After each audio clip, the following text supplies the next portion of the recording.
Vamos falar hoje um pouquinho sobre aplicações da indutância e sobre transformadores, que é um tipo específico de aplicação. A primeira e uma das mais importantes aplicações que a gente vai ver é sobre geradores de energia elétrica, que basicamente é uma forma de transformar outras formas de energia em eletricidade. A maioria deles, ou o princípio básico de funcionamento, é uma espira em rotação numa região de campo magnético, né? Como tem esse desenho aqui. Então, o que vai acontecer? Conforme a espira vai girando, você vai ter uma variação do fluxo de campo através dessa espira, e essa variação do fluxo vai gerar uma corrente elétrica. E o que gira essa espira? Então, você usa outro tipo de força. Força dos ventos, fluxo de água, ou outra coisa. Pode até usar um motor a combustão, né, para gerar numa emergência, para girar essa bobina e gerar energia elétrica. Bom, como é que a gente vai calcular então essa variação do fluxo para obter a corrente gerada? Então, o fluxo é a produto escalar entre o campo e o elemento de área. Então, no caso, o elemento de área, né, o tamanho da área é constante e o campo magnético é constante. Então, vai ficar simplesmente B vezes S vezes o cosseno do ângulo ali, cosseno de θ, entre a normal, a superfície e o campo magnético. Esse ângulo θ ele vai variar no tempo, né? Então vai ter uma velocidade angular ômega vezes t, e aqui por simplicidade a gente vai considerar que esse ômega é constante. Então eu vou ter o fluxo nesse formato, e para calcular a força eletromotriz é menos a taxa de variação temporal do fluxo, que vai ser igual a corrente vezes a resistência do circuito.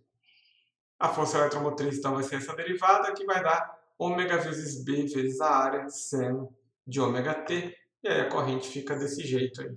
Então a gente calcula uma corrente e vê que a gente vai gerar uma corrente, gera corrente alternada, né? Não gera corrente contínua, esse tipo de gerador, que é o que é mais usado. A gente usa corrente alternada hoje em dia, graças ao Tesla. A outra aplicação tem a ver com transformadores de tensão, né? Por que a gente tem que ter transformadores de tensão?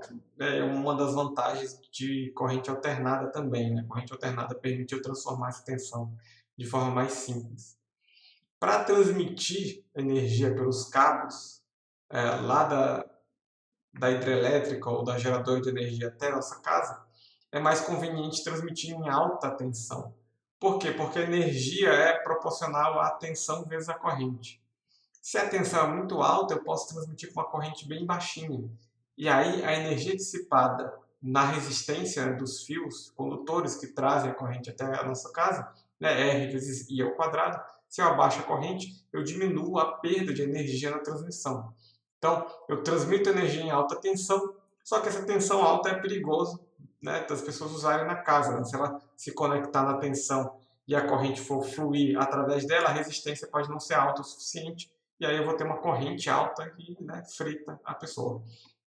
Então, para uso doméstico, você transforma essa tensão, você abaixa a tensão que vai para a casa das pessoas e aumenta a corrente para elas poderem usar, dependendo do equipamento que precisa de alta corrente.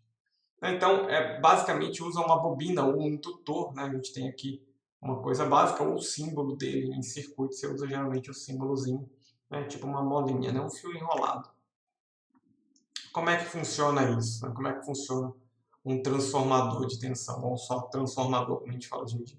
Então, eu tenho aqui, por exemplo, um circuito primário de corrente alternada, e a corrente girando aqui, né, nessa bobina vai gerar um campo magnético, tipo um campo num dipolo, que a gente viu. Né? Cada espira gera um campo tipo um dipolo. E se essa corrente alterna, ou se ela varia no tempo, esse campo magnético aqui vai variar no tempo. Esse campo magnético variando no tempo vai ter uma variação do fluxo nessa que a gente chama de bobina secundária. E essa variação do fluxo vai gerar uma força eletromotriz no outro circuito. Né? Então, a variação da corrente em um indutor gera um fluxo magnético variante no outro indutor, que vai gerar uma força eletromotriz no circuito secundário. Só que a tensão vai ser diferente. Então, eu tenho a tensão no circuito, eu vou ter uma tensão diferente no segundo circuito. E eu não tenho conexão direta entre os dois também. Então, vamos calcular como é que vai ser a força elétrica no circuito 2, por exemplo. Eu fiz um desenho esquemático mais simples aqui. Então, eu chamei de tensão 1 e tensão 2. Então, o fluxo através da bobina 2 vai ser o campo gerado pela bobina 1 vezes o número de voltas, né, que você tem na bobina 2, vezes a área de cada volta, a área de cada espira. O fluxo, então, eu vou colocar ali, substituir o campo magnético de uma bobina, né, μ0 N vezes I. Aí o N, eu não coloquei o N minúsculo, coloquei o número de voltas dividido pelo comprimento da bobina. Tá? E aí, vezes N2 vezes a área. Para calcular a força eletromotriz, basta derivar essa expressão no tempo. Todo mundo ali é constante, exceto a corrente no circuito 1. Então, eu vou pegar a derivada da corrente no circuito 1. A tensão do circuito 2 vai ser diferente da tensão do circuito 1 e eu consigo controlar isso, ajustar isso, vendo os parâmetros dos indutores, né? Comprimento, número de voltas e tudo mais. E por que o transformador geralmente é um negócio tão pesado? É que a gente usa, né, para aproveitar melhor esse fluxo magnético, a gente coloca um núcleo de ferro e enrola esse fio em torno do núcleo de ferro. Esse núcleo de ferro faz aproveitar, desperdiçar menos energia, aproveitando melhor o campo magnético e o fluxo de campo magnético, que vai estar mais concentrado dentro do material ferromagnético. No caso, geralmente usa ferro mesmo, então é bem pesado, é um material bem denso. E aí, para a gente chegar numa expressão mais simples que eu quero mostrar para vocês, a gente vai começar a trabalhar aqui a relação entre fluxo e corrente. Então, o fluxo total da bobina 2 vai ser uma constante vezes a corrente que está passando no circuito 1. E essa constante, M21, eu chamo de indutância mútua entre as duas bobinas e tem unidade de Henry. Se a corrente variar no tempo, eu vou ter uma força induzida no outro. Então, essa força induzida eu vou escrever em termos dessa indutância mútua como sendo menos M21 D1 DI1 DT. Analogamente, se eu fizer a conta contrária, eu vou ter indutância mútua M12 D1 DI2 DT para a força eletromotriz induzida na bobina 1, né, dessa vez. E aí o que a gente percebe, olhando para as expressões anteriores, é que essa indutância mútua ela vai depender de fatores geométricos das duas bobinas. Então, a indutância de 2 em 1 vai ser sempre igual à indutância de 1 em 2, porque depende de fatores geométricos do conjunto de duas bobinas.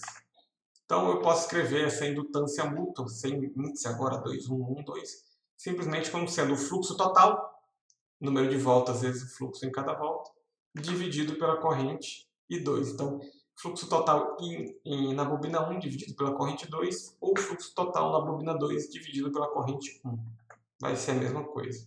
Se eu considerar um único circuito só com um indutor, só com uma bobina, eu também vou ter esse efeito, como a gente já viu na aula passada.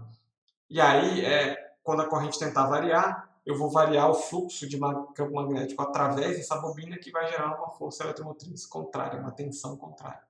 E aí isso eu chamo de autoindutância ou só indutância. Né? Então é um L que vai ser o fluxo total dividido pela corrente na própria bobina agora. Se a corrente variar, isso vai gerar uma tensão no indutor, que nem eu falei, a derivada, menos a derivada temporal do fluxo. Então eu vou escrever o fluxo em função daquela indutância lá em cima. Então vai ser L vezes I dividido por N. E aí quando eu calcular essa tensão, vai ser menos L dI dt. Então, o indutor vai pôr uma inércia, variação do circuito. Por convenção, então a gente vai botar esse sinal contrário. A tensão do indutor vai ser contrária. Então, eu vou chamar que a tensão do indutor é L vezes a taxa de variação da corrente elétrica. Então, a gente já teve a tensão no resistor, a tensão no capacitor, agora a gente tem a tensão no indutor. E aí, só para finalizar aqui, a gente vai pegar um caso mais simples, tentar simplificar a conta para ver uma relação mais direta entre essas coisas, que às vezes é chamado de bobina de Tesla, mas não vai confundir com qualquer outra bobina. O que é essa bobina de Tesla? Eu vou pegar dois indutores e colocar um dentro do outro, de forma que, se o fio não é muito grande, a área dos dois, a área onde eu tenho fluxo de campo magnético é exatamente a mesma. Né? Então, o fluxo magnético vai ser a mesma coisa. Né? Então, se eu tenho a tensão na bobina 1, que vai ser N1 dφ dt, e a tensão na bobina 2, que vai ser N2 dφ dt, esse dφ dt vai ser o mesmo para as duas bobinas. Então, eu tenho uma igualdade. Né? Tensão em 1 sobre o número de voltas da bobina 1 é igual a tensão em 2 sobre o número de voltas da bobina 2. E aí eu tenho uma uma fórmula mais simples para transformação de tensão, que é V2 é igual a N2 sobre N1 vezes a tensão em 1. Então, dependendo dessa relação do número de voltas entre a bobina 1 e 2, eu tenho uma transformação de tensão, eu aumento ou eu diminuo. Então, por hoje é só, pessoal. Até a próxima aula. Não esqueça de conferir o Moodle. Tchau!